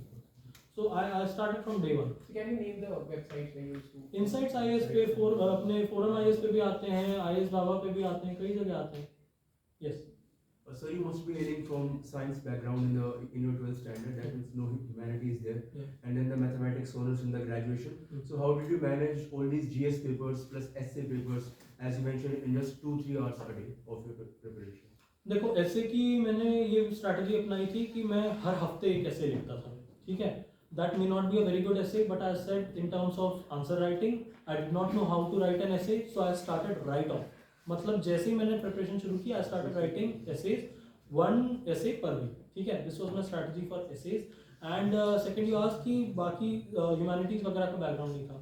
तो यार humanities वगैरह में you will have to develop a certain kind of interest, ठीक है. You will have to develop an interest in what was India's historical background, right from जैसे बिपिन चंद्रा की book है प्लासी से विभाजन तक. तो उसको आप पढ़िए कि क्या कैसे इंडिया में दूसरे इन्वेडर्स आए, फॉर इंस्टेंस ब्रिटिश लोग आए, उन्होंने हमारी कंट्री को क्या कर दिया और कहाँ पे लाके छोड़ा. उससे पहले मिडिवल एजेस में क्या स्थिति थी इंडिया की, मुगल्स का रूल कैसा था, और कौन कौन से रूलर्स थे, एम्परर्स थे जिन्होंने इंडिया पे राज किया. उससे पहले एंशिएंट इंडिया में हड़प्पन सिविलाइजेशन कैसे थी. तो you will have to develop a certain kind of interest, ठीक है. धीरे धीरे आप पढ़ोगे, आपको इंटरेस्ट अपने आप आने लगेगा. Then it goes to world history, उसका भी आपको कुछ पढ़ना पड़ेगा. फ्रेंच रेवोल्यूशन, रशियन रेवोल्यूशन, उसके बारे में आप पढ़ेंगे. ज्योग्राफी में you will understand how volcanoes work, how sea beds are form, how rivers meander. ये सब आपको ज्योग्राफी में सीखने को मिलेगा. So I think it is not so much about what you have studied and what you have not, because I've seen a lot of people who are from humanities background and still struggle while they prepare for this examination. So it is no big deal that you are from science background and now you have to prepare for humanities wale subjects. You can still manage them, and being from a science background, you are a science background student, it will be easier for you to handle that stress. You have been always accustomed to handling that kind of extra stress. तो आप उसको भी कर लोगे, इतना कोई it's not rocket science, ठीक है, आप कर लोगे.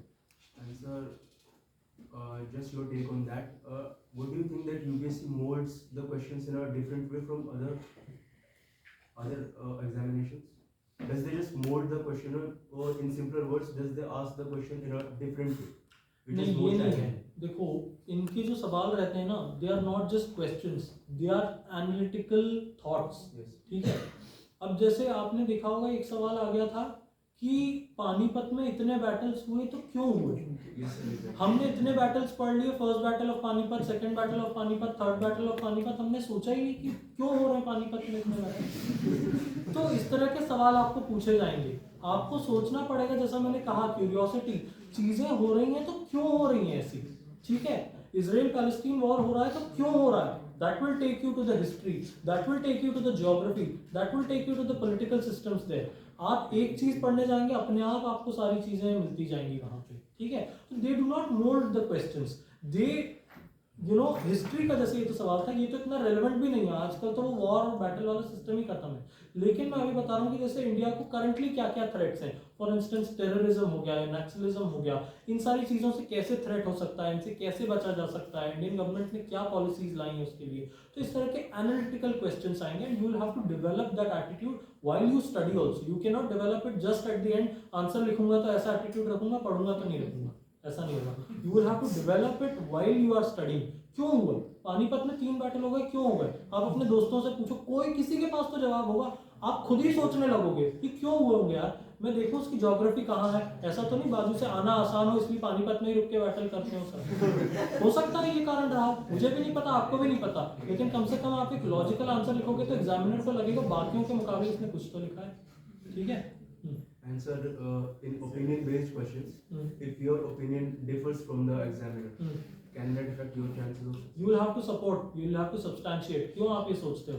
यदि आपके पास solid reasons हैं, तो it does not matter that your opinion differs from the examiner's or mine. It does not matter. If you have solid reasons, if you substantiate it with examples या real life situations या your own experiences या कोई और example जो सबके सामने रहा हो, then nobody can counter your thought. You have the right to have opinion which could differ from anybody else's, but if you substantiate, then it is better for you to put your opinion in that sense. आएगा sir, आपको substantiate करना है। So you have highlighted that as a part of your strategy. आपने बोला था कि मैं अगर पेपर GS1 9:30 से 12:30 हो रहा है, उसके बाद we have 2 to 5 का slot कुछ भी है, तो you highlighted that कि आपने उसी टाइम पे later stages of preparation में mock लगाए हैं, because it becomes very heavily, you know, for us to maintain that kind of pressure, and because the very different subjects, right? So how did it help you? Because we are in a habit कि 9:30 paper है तो हम छुट्टी वाले दिन 9:30 सो रहे हैं पढ़ के। नहीं, सोना तो तुमको कम करना पड़ेगा। नहीं, रात भर पढ़ रहे हैं, but not during that time. So how important was that कि आपको क्या ट्रिगर हुआ, because you are in a practice of doing that for a long period of time, right? हाँ, तो for personally for me, I was not a night person. मैं तो रात में सोता था और सुबह उठ जाता था. But this is a good question for people who study at night and they have a habit of sleeping in the morning hours या जो भी दिन में है. तो यार इससे ऐसे हेल्प होता है क्योंकि आपका माइंड ट्रेन हो जाता है. The entire examination is about training your mind. ठीक है, मैं ये कर सकता हूँ या नहीं कर सकता हूँ, is about training your mind. मैं इस पेपर को 20 सवालों को 3 घंटे में फिनिश कर सकता हूँ या नहीं कर सकता हूँ, it is about your mind. तो even if you are taking the examination right at that time which you are going to take later, it is training your mind to be able to write those answers in that particular time slot. होता क्या है, आप जैसे हमारा जो mains examination था वो delay हो गया था कोरोना की वजह से, तो हमने जनवरी में लिखा. जनवरी में पड़ती बहुत ज्यादा ठंड, ठीक है, आपको सुबह कोई 9 बजे से बोले कि लिखना शुरू कर दो बिल्कुल नॉन स्टॉप 3 घंटे के लिए, आपकी उंगलियां ही नहीं काम करेंगी. बिलीव मी, कई लोग रजाई ओढ़ के आते थे 2-2 एग्जाम लिखने के लिए और तो भी उनसे नहीं लिखते बनता था.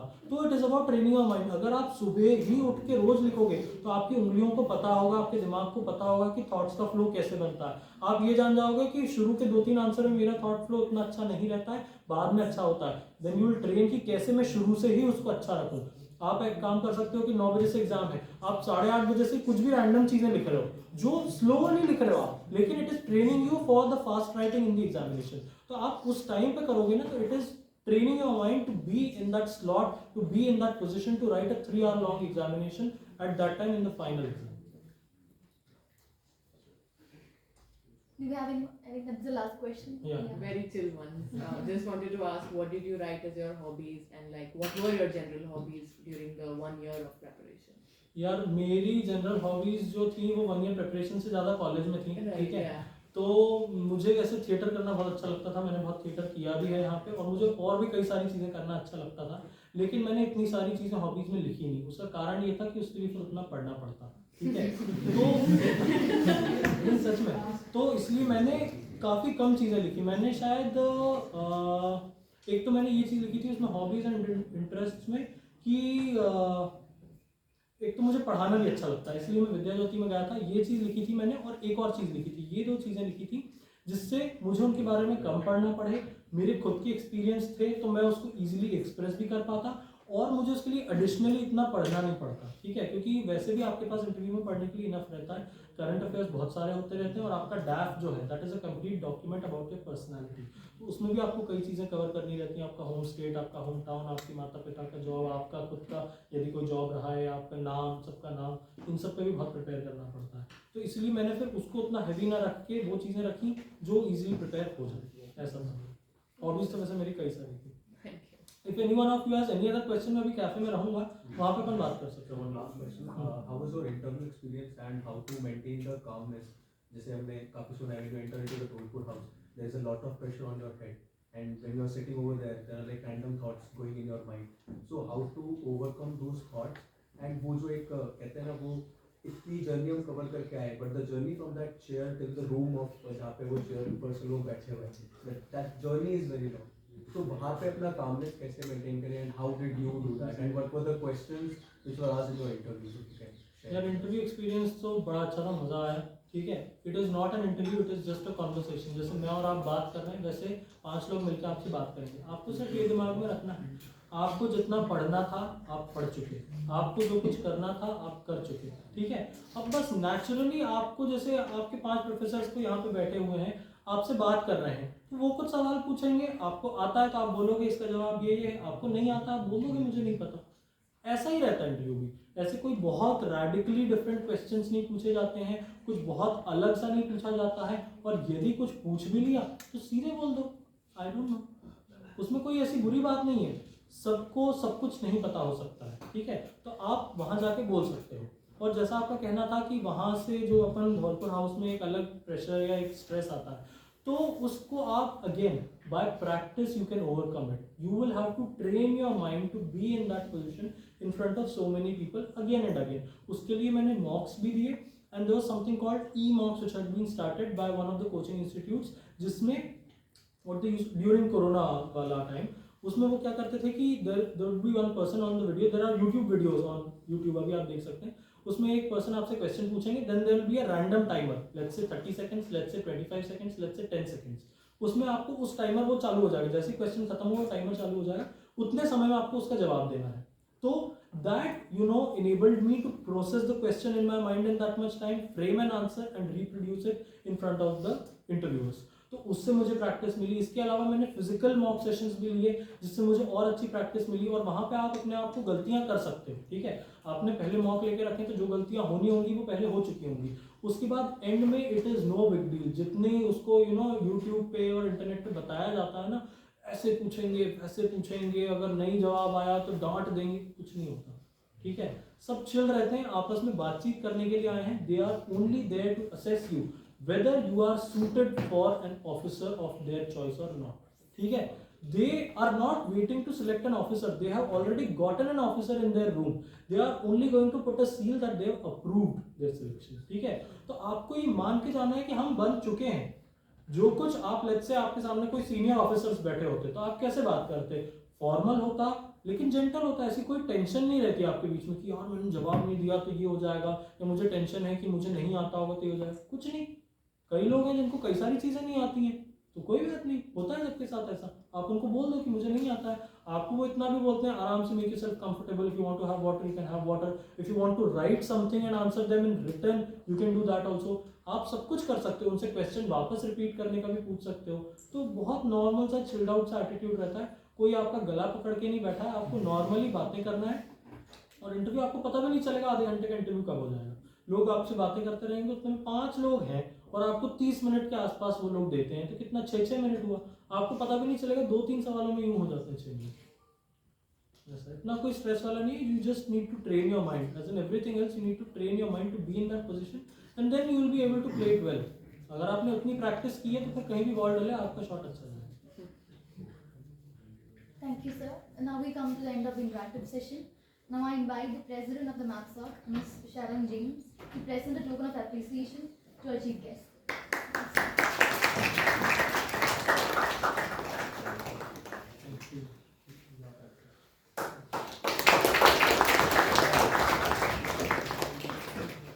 Now we formally come to the end of the session. I would like to express a heartfelt gratitude to our distinguished speaker, Mr. Karthikeya Jaiswal, for taking out some time from his busy schedule to enlighten us. And I would also a big thank you to each and every one of you for your active participation and attentive presence. Thank you and have a wonderful day. Thank you everyone. Thank you.